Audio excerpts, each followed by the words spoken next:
সাক্ষ্য যখন ঝিলকে নিয়ে বাড়ি ছেড়ে চলে যেতে যায়, তখন সাক্ষ্যর বাবা এসে সাক্ষ্যর হাত ধরে বলে যে, "সাক্ষ্য, তুই কোথায় যাচ্ছিস? আমি বলেছিলাম না, আমি যতদিন এই বাড়িতে আছি, ততদিন এই বাড়ি থেকে ঝিলকে কেউ নিয়ে যেতে পারবে না।" বিস্তারিত জানতে ভিডিওটি লাইক করে শেষ পর্যন্ত দেখতে থাকুন। ঝিলকে গান গাইতে যেতে বাধা দেওয়ায় সাক্ষ্য ঝিলকে নিয়ে বাড়ি থেকে বেরিয়ে যায়। ঠিক সেই মুহূর্তে দেখা যায় সেখানে সাক্ষ্যর বাবা চলে আসে। সাক্ষ্যর বাবা এসে জিজ্ঞাসা করে যে, "এখানে কি হয়েছে?" তখনই সাক্ষ্য বলে যে, ঠাকুমা বলেছে যে ঝিল যদি ও প্রোগ্রাম করে, মানে গান গাইতে যায়, তাহলে ঝিলকে এই বাড়ি থেকে চলে যেতে হবে।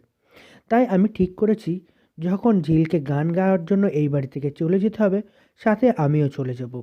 এমনিতেই আমি ওকে বলেছিলাম যে গানটা গাওয়ার জন্য। তখন সাক্ষ্যর বাবা সাক্ষ্যর কাছে আসে। সাক্ষ্যর কাছে এসে বলে, "সাক্ষ্য, তোকে আমি কি বলেছিলাম মনে নেই? যে আমি যতদিন এই বাড়িতে আছি, ততদিন ঝিলকে কেউ বার করতে পারবে না। আর আমি তো ঝিলের মাকে কথা দিয়েছিলাম, মিনুকে বলেছিলাম যে ওর মেয়েকে নিয়ে কোনো চিন্তা করতে হবে না। এখন যদি তুই সাক্ষ্য ঝিলকে নিয়ে চলে যাস, তাহলে সেই কথার কি হবে? সেই কথা তো আমি রাখতে পারবো না। আর তোর জন্য এভাবে নষ্ট হবে, সেটা তো আমি চাই না। আর আমি চাই না আমার ছেলে, আমার ছেলের বউ এভাবে বাড়ি ছেড়ে অন্য কোথাও গিয়ে থাকুক। আমি যতদিন এই বাড়িতে আছি, ততদিন তোদেরকেও এই বাড়িতে থাকতে হবে। তোদেরকে কেউ এই বাড়ি ছেড়ে চলে যেতে বলতে পারে না। কারণ এটা আমার বাড়ি। আমি তিলে তিলে এই বাড়িটা গড়ে তুলেছি। তাই আমি এখানে থাকতে পারলে তোরাও এখানে থাকতে পারবি।" তখন সেখানে সাক্ষ্যর মা চলে আসে। সাক্ষ্যর মা এসে সাক্ষ্যর বাবাকে বলছে, "সাক্ষ্য যখন এত বড় হয়ে গেছে, ও এখন আমাদের অবাধ্য হয়ে ঝিলকে নিয়ে এই বাড়ি ছেড়ে চলে যেতে চাইছে, তাহলে যাক না, তুমি ওকে কেন বাধা দিচ্ছ? আমি তো বলেছি, ঝিলকে এই বাড়িতে থাকতে হলে ওর এইভাবে গান গাওয়াটা বন্ধ করতে হবে।" আর ঠিক সেই মুহূর্তে দেখা যায় সেখানে ঝিলের মা ও ঝিলের বোন চলে আসে। তখন এখানে এসে তাদের এইসব ঘটনাগুলো শুনে তারা তো কান্নায় ভেঙে পড়ে। তখন মিনু কান্নায় ভেঙে পড়ে তার সাক্ষ্যর মাকে বলতে থাকে যে, "বড় বৌদি, তুমি এইভাবে আমার মেয়েটাকে এই বাড়ি ছেড়ে তাড়িয়ে দাও না। ও গান গাওয়া ছেড়ে দেবে। ও আর গান গাইতে যাবে না।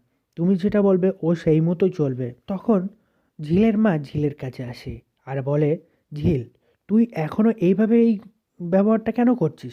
তোর তো আর গান গাইতে হবে না। তুই গান গাওয়া বাদ দিয়ে এখন এই বাড়ির বউ হয়েছিস। এখন এই বাড়ির বউ হিসেবেই থাকবি। তোর আর ওইভাবে গিয়ে গান গাইতে হবে না। গান গেয়ে তোর তো কোনো লাভ হবে না। তুই তো এখন এখানে ভালো আছিস। তাহলে কেন তুই নিজের বিপদ নিজেই ডেকে আনছিস? তোর ওই গান গাওয়া বাদ দিতে হবে। তুই এবার থেকে আমার দিব্যি দে যে তুই আর কখনো গিয়ে গান গাইতে যাবি না।" তখনই এই কথা শুনে তো সাক্ষ্য অবাক হয়ে যায়।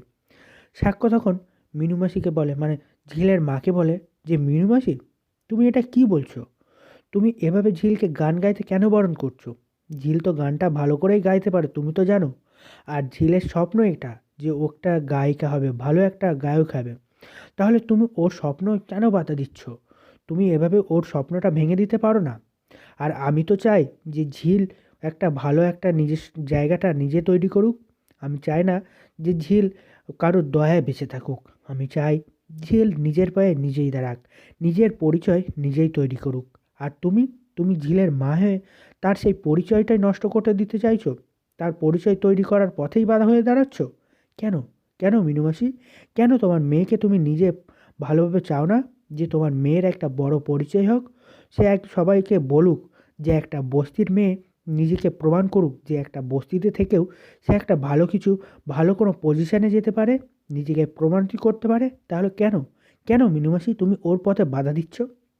তখনই এ কথা শুনে মিনু অবাক হয়ে বলে যে, "সাক্ষ্য বাবা, তুমি ভুল বুঝছো। আমি আসলে চাচ্ছি না যে এটা হোক। কিন্তু কি করব বলো তো? এই বাড়িতে থাকতে হলে ওর একটা তো লেভেল যোগ্যতা অর্জন করতে হবে। তাই জন্যই আমি বলছি। আর এটা তো ও গানটা ছেড়ে দিলে ঝিলের জন্যই ভালো। ঝিলের আর কোনো বিপদও হবে না। আর ঝিল বারবার এত সমস্যার মধ্যে পড়ছে শুধুমাত্র ওই গান করার জন্যই তো। তাই জন্যই বলছি ওর গান গাইয়াটা ছেড়ে দিতে হবে। আর ও গান গাওয়া ছেড়ে ওই যে তোমাদের হসপিটালেও কাজ করে না, রিসেপশনিস্টের কাজ করে, ও সেটাই করে খাবে। ও ওটা করেই নিজের পরিচয় তৈরি করবে। ওর তো গান গাওয়ার আর কোনো প্রয়োজনই হয় না। আর এখানে তো কোনো অভাব নেই যে ওকে গান করে তার নিজের পেটটা চালাতে হবে। ওর তো ওসব নিয়ে কোনো ভাবার চিন্তা নেই। তাহলে ও গান গেয়ে কী করবে? না, ওর আর গান গাওয়ার দরকার নেই। ওর গান গাওয়া অনেক হয়েছে। এতদিন ও নিজের ইচ্ছা মতো করেছে। এখন তো আর সে নিজের ইচ্ছা মতো চলতে পারবে না। তাই তাই ওর গান গাওয়াটা বন্ধ করতে হবে। তখনই সাক্ষ্য বলে, না মিনু মাসি, ও কোনোভাবেই ওর নিজের গান গাওয়াটা বন্ধ করতে পারে না। এটা আমার স্বপ্ন, ঝিলের স্বপ্ন। আমি চাই ঝিলের স্বপ্ন ঝিল নিজেই প্রমাণ করুক যে ঝিল নিজেই কিছু করতে পারে। ঝিলকে সবাই এই বাড়িতে অপমান করে, ছোট করে, শুধুমাত্র কী জন্য? শুধুমাত্র ও বস্তির মেয়ে বলে, বস্তিতে মানুষ হয়েছে বলে। এটা আমি আর সহ্য করতে পারছি না। তাই আমি চাই ঝিল নিজের পরিচয় নিজে তৈরি করুক, সবাইকে চোখে আঙুল দিয়ে দেখাক যে বস্তির মেয়েও নিজের পরিচয় নিজে তৈরি করতে পারে। তাই জন্য তুমি ওর পথে বাধা হয়ে দাঁড়াও না।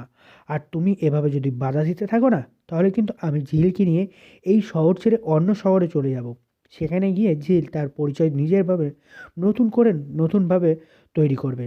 সেটা তখন তুমি কিন্তু সহ্য করতে পারবে না। তুমি আর তোমার মেয়েকে কখনোই দেখতে পাবে না। তাই তুমি এখানে কোনো কথা বলো না মিনু মাসি। তখনই সাক্ষ্যর মা বলে, সাক্ষ্য, তুই কি বলছিস? যখন ঝিলের মা বলছে যে ও গানটা আর গাইবে না, তাহলে তুই কেন অত দরদ উতলে দেখাচ্ছিস? তোর তো এখানে দরদ দেখানোর কোনো কারণ হয়নি, দুদিন আসতে দেয়নি। আর এর মধ্যে বাড়ির সবাইকে, মাকে, বাবাকে, সবাইকে ভুলে গিয়ে এখন বইয়ের পিছনে হয়েছিস, বইয়ের আসলের তলায় থাকছিস। এটা কিন্তু আমি মেনে নিতে পারছি না। তুই কিন্তু আমাকে সবার সামনে অপমানিত করছিস, ছোট করছিস। তখন সাক্ষ্য তার মায়ের কাছে আসে। তার মায়ের কাছে এসে বলে, মা, আমি তো তোমাকে ছোট করছি না, আর অপমানও করছি না। আমি যেটা সত্যি সেটাই বলছি। আর এখানে তো ছোট, বড় বা অপমানিত করার কোনো কারণ নেই। সত্যি কথা সেটাই বলছি। তুমি ভুল করছো, ভুল বলছো। তাই আমি সেই ভুলগুলো শুধরে দিতে চাইছি। আমি চাই না যে এই ছোট ছোট ভুলের জন্য পরে কারোর জীবনে বড় কোনো একটা মারাত্মক রকমের ভুল হোক বা ক্ষতি হয়ে যাক। তাই আমি চাই না যে এভাবে কারোর পরিচয় নষ্ট হয়ে যাক। সবার জীবনের একটা লক্ষ্য আছে। কেউ চায় ডাক্তার হতে, আর কেউ চায় গায়িকা হতে। তাই আমরা যেরকম আমাদের স্বপ্ন অনুযায়ী ডাক্তার হয়েছি, তেমনই ঝিলের স্বপ্ন আছে গায়িকা হবার। ও স্টেজে পারফর্ম করে, গান গায়। তাই আমি চাই আমাদের মতো ওর স্বপ্নটাও ও পূরণ করুক। ও হয়তো এতদিন নিজেকে ভালোভাবে প্রতিষ্ঠা করতে পারেনি। এখন ও এই বাড়ির বউ হয়ে এসেছে, চ্যাটার্জি বাড়ির বউ হয়ে এসেছে। তাই এখন আমার দায়িত্ব ঝিলকে প্রতিষ্ঠা করার। ঝিলকে নিজের পথে দাঁড়ানোর জন্য যত রকম সাহায্য দরকার সেটা আমি নিজে দাঁড়াবো।